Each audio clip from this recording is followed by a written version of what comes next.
जय हिंद दोस्तों। देश में लोकसभा चुनाव 2024 के बाद जहां पर भी बीजेपी चुनाव लड़ती है, चाहे वो प्रदेश स्तर का चुनाव हो या फिर छोटे से छोटा चुनाव हो, बड़े से बड़ा चुनाव हो, दोस्तों उसके लिए जो नतीजे आ रहे हैं, कहीं खट्टे नतीजे तो कहीं मीठे नतीजे। दोस्तों इसी तरीके से असम में बीजेपी के लिए बिल्कुल तीखा नतीजा निकलकर सामने आया है। 40 सीटों में से बीजेपी को सिर्फ 5 सीटों पर जीत नसीब हुई है। दोस्तों ये हाल हो गया है इस वक्त देश में बीजेपी का।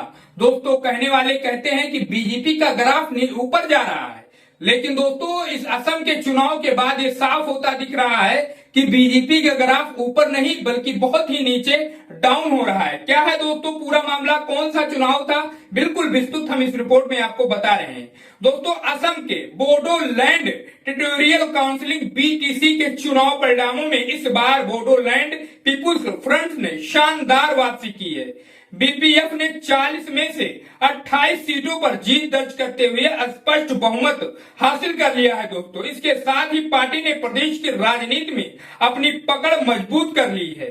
पकड़ एक बार फिर से वो साबित करती हुई दिखाई दे रही। वहीं बीजेपी जिसने इस बार 30 सीटों पर उम्मीदवार उतारे थे, दोस्तों इसमें केवल और केवल बीजेपी को 5 सीटों पर जीत नसीब हुई है। United People's Party Liberal UPPL जो पिछली बार परिषद में बीजेपी के साथ सत्ता में थी, उसे केवल 7 सीटों पर ही जो है संतोष करना पड़ा। इस तरह स्पष्ट है कि बीपीएफ ने दोनों क्षेत्रीय दलों को पीछे छोड़ते हुए प्रचंड बहुमत हासिल कर ली है। दोस्तों क्षेत्रीय दलों का लगातार जो है देश की राजनीति में दबदबा देखा जा रहा है और ये लोकसभा चुनाव के बाद लगातार ये क्षेत्रीय दलों का दबदबा बढ़ता जा रहा है। दोस्तों इसी तरीके से अब वो चाहे विधानसभा के चुनाव हो या कोई क्षेत्रीय चुनाव हो, बीजेपी की लगातार देश में 2024 के बाद हार ही होती दिखाई दे रही है।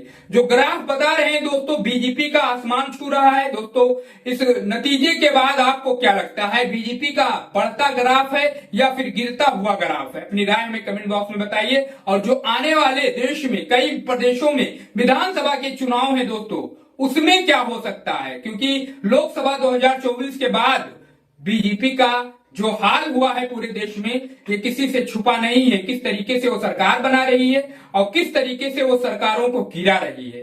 दोस्तों नतीजा क्या होगा आने वाले जो कुछ प्रदेशों में, जैसे बिहार, बंगाल, असम में भी चुनाव होने वाले हैं। दोस्तों इन सारे प्रदेशों में जो नतीजे आएंगे उसमें क्या हो सकता है, बीजेपी जीत सकती है या हार सकती है? अपनी राय कमेंट बॉक्स में बताइए और इस चुनाव को भी ध्यान में रखिए। चैनल को जरूर सब्सक्राइब करिए, वीडियो को शेयर करिए।